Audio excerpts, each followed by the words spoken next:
Appreciate you guys for tuning in. I'm your host, Gabos, and we back with another video. If you guys haven't heard by now, man, Cat Williams kind of went off early in this week on Club Shay in one of the most controversial interviews of 2024. I mean, we're just now getting into the new year, and we couldn't have gotten up to a better start. Cat Williams essentially comes at everybody. Everybody, you know what I mean? From Steve Harvey to Cedric the Entertainer, Tiffany Haddish, Ludacris, Kevin Hart, and that's just to name a few, right? And nobody benefited more from this more than Shannon Sharp, right? You gotta be happy for the man. We're talking about 24 million views in 3 days. That's not even a Drake music video. So we're gonna get right into some of the controversial things that Cat Williams had dived into. This is shout out to Shannon for making these in clips. So I'll probably react to like 3 of them and just put them all together for one video. But let's get right into it, man. Cat Williams went off. In 15 years in Hollywood, no one in Hollywood has a memory of going to a sold-out Kevin Hart show, there being a line for him ever getting a standing ovation at any comedy club. He already had his deals when he got here. Have we heard of a comedian? I'll say this. I've read Kevin Hart's book. Everybody knows Kevin Hart's from Philadelphia. I read the journey that he actually went through to which he is today, right? A lot of it is from the East Coast. So when Cat Williams had dropped this little nugget that like no one had even heard from him in the West Coast for him to have become as big as he is, brought an interesting point, an interesting conversation to be had, because as a consumer, you don't even notice that, right? But when you dive deep into like the life of a comedian, you basically got to travel around the world just to get your name to ring bells. Yeah, so Cat Williams definitely let something out the hat with this one. And that came to LA, and in his first year in LA, he had his own sitcom on network television and had his own movie called Soul Plane that he was leading. No, we've never heard of that before that person or since that person. What do you think a plant is? Maybe people don't understand the definitions of these words. He just did his documentary with Chris Rock where he shows you that his whole upbringing in comedy was on the East Coast. Yeah, it was. So how simultaneously was he here in Los Angeles doing the same thing? It didn't happen. It didn't happen. And I hate to seem like a petty individual for picking apart lies, but Jussie Smollett gonna keep lying until you say we don't believe you. Like, it's important in the checks and balances of the universe that liars not get to make complete narratives for themselves. I will say this, Kevin Hart is talented. He's not one of those comedians where I sat here and said, this man is not even funny. Why is he all over the place? I definitely think he's funny, but for the range that Cat Williams has had, people got to understand, Cat Williams has been in the game for well over 30 years, and he's actually funny. You know, a technician in the game, someone that writes and takes pride in writing and creating his own jokes.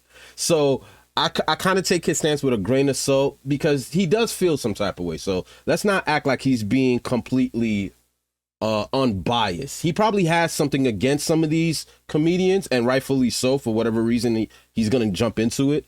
But it makes you question the whole plant theory. Like, we know what a plant is. We know what at least in hip hop, I've heard of an industry plant. It's basically an artist who gets backed by a machine who essentially comes out of nowhere. We've never heard of them before. They're not exactly like a household name, but yet they just come into the game blazing. They're on everything. They're on every billboard. They're in every commercial. I do feel like Kevin Hart definitely had that run, but I kind of felt like it was just he was becoming big, larger than life. He's Kevin Hart. But when you start to think of an industry plant, now it starts to make you wonder, Soul Plane, like how many times have you seen the average comedian get off to a hotter rise than Kevin Hart? Are you not afraid about being blackballed again? These are some power people. What do you mean again? These people are not powerful. Satan can't create anything. That includes blessings for his people. That's why, you know what the #1 job of somebody that sold their soul in Hollywood is? What? Is to act like it didn't happen. They all do the same job. Why do you think Gary Owen can't cross over and he already white and been in comedy for 25 years? If what I say ain't the case. It's a cabal, it's a consortium. They rock with who they rock with and they don't with who they don't. But I'm not. Peep his chain, it says woke. I'm trying to say what it spells out. Woke, but the fact that his chain says woke is no coincidence. You know what I mean? Scared of being the competition any more than you were when you lined up across from a superior team. Yeah, on paper, they're a better team. Right. They have all the assets and resources and we don't. But let us get on the line, boy, and see if that factors in. I guarantee you it won't. Because you don't care. Because you don't care. Because Shannon Sharp got to be a different person than that other person.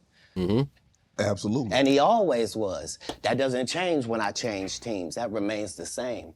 That's how a legacy is built. So all of these shortcut takers, they canceled me for talking about Harvey Weinstein before the thing came out, but he offered to suck my penis in front of all my people at my agency. What am I supposed to do? He did all of that. I'm thinking I'm the only black person on the script. I get there, there's 3 other black guys on there. Woo. Huh. So you wonder what they did to get there. I told him no. What y'all do? And this is why when I walk in a room, heads go down. Oh my God. Behind my back, I'm nothing. I'm just a regular old comedian that's bitter and jealous. But in my face, no. The king has walked in and they have to respect it only because I've not taken the shortcuts. He's basically saying like, yo, the reason y'all can't address me, y'all can't say nothing to me, it's easy to say things behind my back on interviews, but I was in the same room with y'all. I had the same opportunities y'all did, and I was willing to sell my soul, lack of a better term, for shortcuts in this in the music business, in this comedic business. I know I said no. What the hell did y'all do? And there's a reason y'all can't look at me eye to eye. That's why y'all gotta bow your head down when I walk in the room. Damn. I've not been funded. They pay you to not talk about things they don't want you to talk about. They tell you that themselves. I can't do that because Steve told you that he stopped doing stand-up because he had 7 TV shows. The only problem is when he stopped stand-up, he didn't have those 7 TV shows. He stopped stand-up because he got in a comedy battle called the Championship of Stand-Up Comedy with one Cat Williams in Detroit in front of 10,000 people and lost because Cat Williams said he was actually bald and that was a wig. And I went in, and that's why he couldn't do stand-up anymore. Imagine him coming to tell you another story where he got so big and it was Bernie and them's fault because they wanted to be movie stars. What? You called Ocean 11 to get that nigga's part. What do you mean you didn't want to be a movie star? So on the behalf of Bernie, I would have to say what I have to say. Have you ever been on tour with any of these guys? Every guy I mentioned to you is not funny out there in real life. Damn. So no. Faison's never done his own tour. Shannon almost doesn't have a rebuttal for that. Look at Shannon's face expression when he drops that bomb. Mind you, Shannon has interviewed a lot of the guys that he's talking about literally a couple of weeks, maybe a couple of months prior to Cat Williams' appearance. So that's kind of heavy. So no. Faison's never done his own tour in 30 years. Steve Harvey don't do stand-up no more. Cedric doesn't write. I'm sorry, he doesn't write. Ricky Smiley has been playing the same old black woman forever. Like, you can't get a young fan base with that. Like, you gotta be doing karaoke around the country to make that work. Right. And he is. Damn. But I'm a stand-up comedian. This is my 19th 100-city tour. I'm not gonna have a conversation with these lazy bums that'll take a shortcut at any point. Yes, it's easier for you to juice than to get in the gym, but you don't get to bring that body in here talking crazy. He said, yes, it is easy to juice than be in the gym. Oh my God, son. I ain't gonna front. This dude is hitting you with analogies. He's hitting you with like, Cat Williams didn't come to play, bro. He really didn't come to play about how this. good you look. What? No, there's too many comics out there that are putting their life on the line to tell these jokes, man. Okay. Let's get to your upbringing. We're going to circle back and we'll get some... I want to protect him real quick, because you had said for the Kings of Comedy, it was in 2018, 2019, but did you mean 1999? Because it came out in 2000, so I just want to make The sure. King No, of I Comedy. didn't. No. So what I meant to say was, remember, he said I couldn't do stand-up anymore. I had 7 TV shows. I said he didn't have any of those TV shows at the time. I know you talking about No, Kings of Cedric. Comedy. Stealing from Cedric. Yeah, Cedric. okay. So you so- had said that okay. 2018, 2019, but it came out in 2000, so I just want to make sure. Okay, no. What comes out in 2000? The original Kings of Comedy. Right. I'm on BET's Comic View, and they're using this as the commercial in 1998. Okay. That's why I'm saying, yeah. So if I Yeah. said the dates wrong, yeah. So Yes. Let's go back and clear that up. Okay. You said yeah. I had Cedric on here, and I asked him about the joke stealing, and Yeah. he said the timeline doesn't add up. Correct. To that point, you say. Right. So he thought that I was just a no-name comedian and that he could take this joke and nobody would know. Right. The issue was that I had already done this particular joke on BET's Comic View twice. Right. It had done so well on BET's Comic View that they had made it part of the commercial. So part of the commercial of make sure you tune in to BET was you seeing me doing this joke. Right. And this joke is one of those jokes in comedy where you set it up and it takes a little longer to set it up, takes about 3 minutes, but then you're just hitting them with jokes after that because you don't have to set it up. Right. Mark Curry had already helped me work on this joke because I thought it was good because I was getting a standing ovation on it. He had me go back in the lab and help me craft it to be an even more powerful joke. So this is not just a random joke. This is my very best joke, and it's my last joke, and it's my closing joke. Okay. 1998, I'm doing this joke. It's on Comic View. Cedric comes to the Comedy Store. He watches me in the audience. He comes backstage. He tells me what a great job I did and how much he loves the joke. 2 years later, he's doing that as his last joke on the Kings of Comedy. And he's doing it verbatim. He's just changed my car into a spaceship. And I noticed the point that he was making. I went on Twitter. They had like, someone was able to find, of course, because it's the internet, someone was able to find the video that Cat Williams is alluding to. Cat Williams did the joke first, and I heard Cedric's. You guys could look it up yourself. It does seem like a similar joke to what Cat Williams had originally done, but I think, what was it? Like, Cat Williams was referring to a car in his original stint, and Cedric turned it into like a UFO spaceship or something like that. It's the same. It's essentially the same joke, but it goes to show you what really goes into these, these comedy skits. Like, there's a lot of copy and paste. You know what I'm saying? And if you're really not that funny, you're gonna find yourself trying to copy and paste a lot. And and this is just me as a consumer. I've never found Cedric the Entertainer funny. I don't know what he does, bro. Like, and granted, I don't look for his work, but I've never actually thought he was an entertainer. I just thought the name was catchy. I don't know. Like, y'all let me know in the comment section if you felt the same, but I've never said haha to Cedric the Entertainer. I'm just... Miss Steve had already apologized for me, so I gave Bring it back a little bit. He's just changed my car into a spaceship. Yeah, spaceship. Him and Steve had already apologized for me, so I gave him a pass for a decade. Why would you sit here and be like, I saw Cat 30 times, and Cat didn't do, as I stand before you, Shannon. 5'5". I would have bust Cedric's stomach.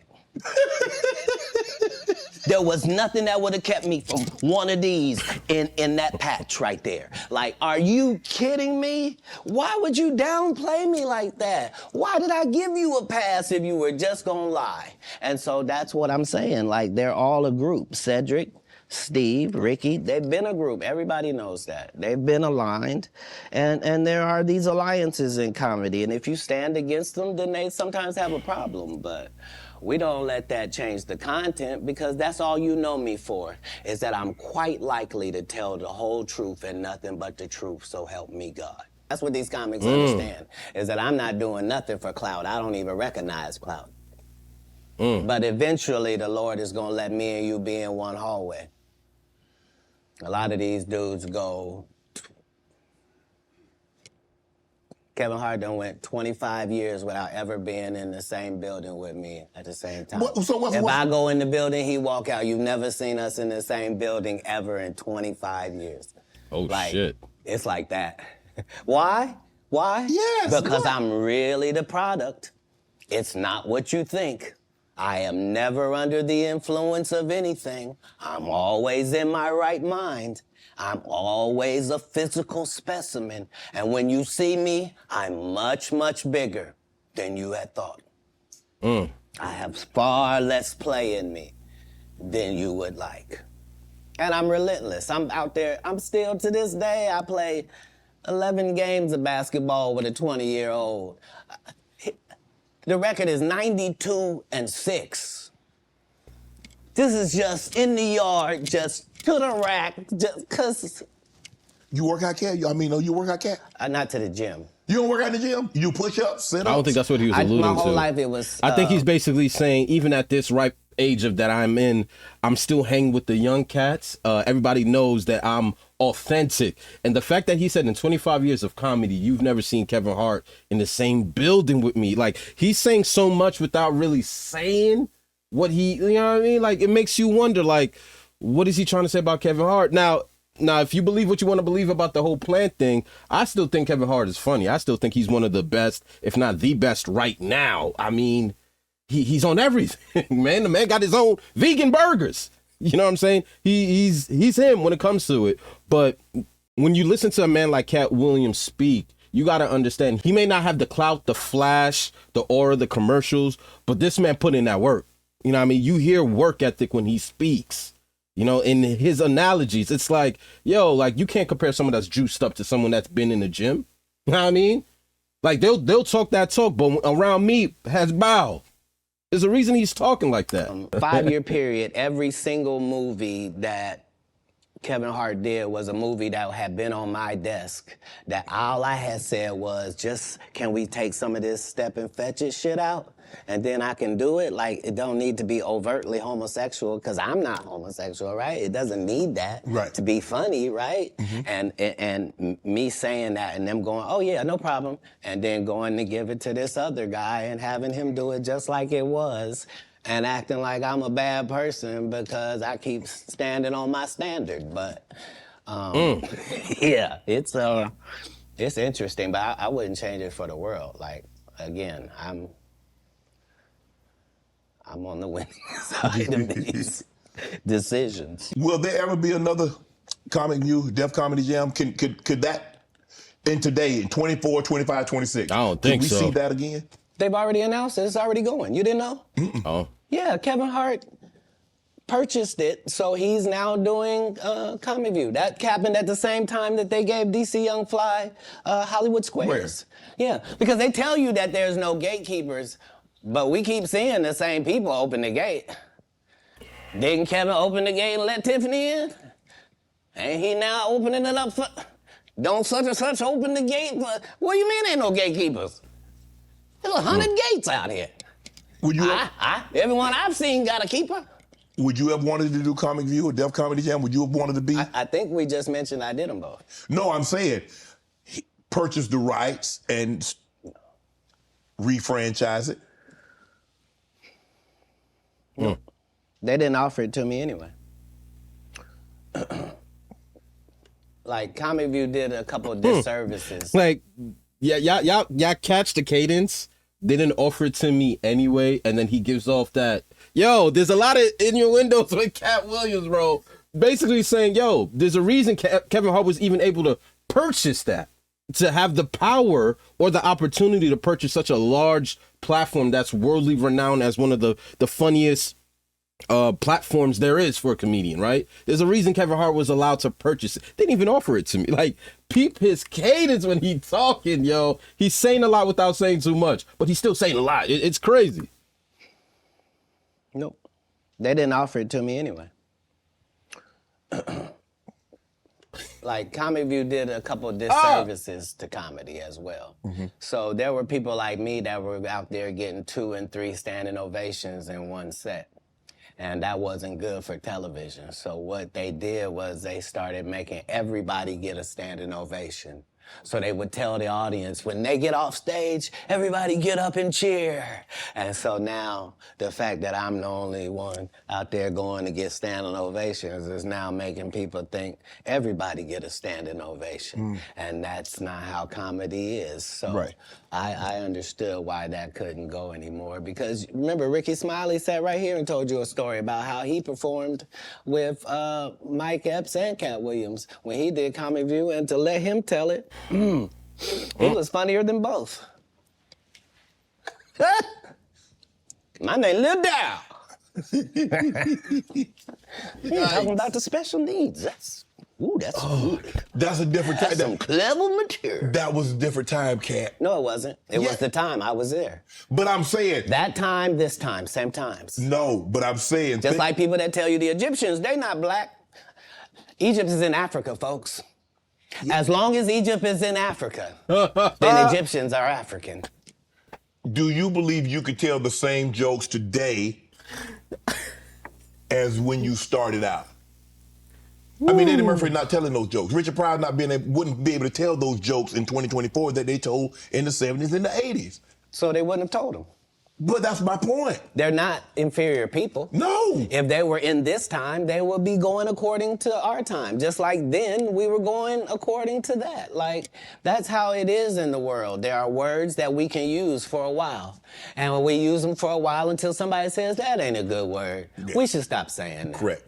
That don't make people feel good. And we stop saying the word. And we move on to another word. You can't say the R word. You can certainly say special needs. Yeah. You can certainly say spectrum. Be slow. There are things that you can say to get your point that don't have to hurt people. Right. But you would know that if what you did was construct the English language for a living, then you would understand that part. Kevin told you he wasn't gonna wear no dress until they offered him the dress, and then he put it on. And what did he say after he wore it? I made my own decision. Duh. But you didn't make it before they brought it up, did you? It's okay. It's all right. Holy! Oh my gosh, I don't know if I want to make this a 2-part or 1-part. Oh, there's just so much to decipher, man. Let me know in the comment section what you thought of the video. This was Cat Williams on Kevin Hart. It was on a bunch of people. Not gonna lie, just not Kevin, but like, oh man, that was hot. I'm gonna holler at you guys in the next video. Mamba out. Woo, see you guys at the top.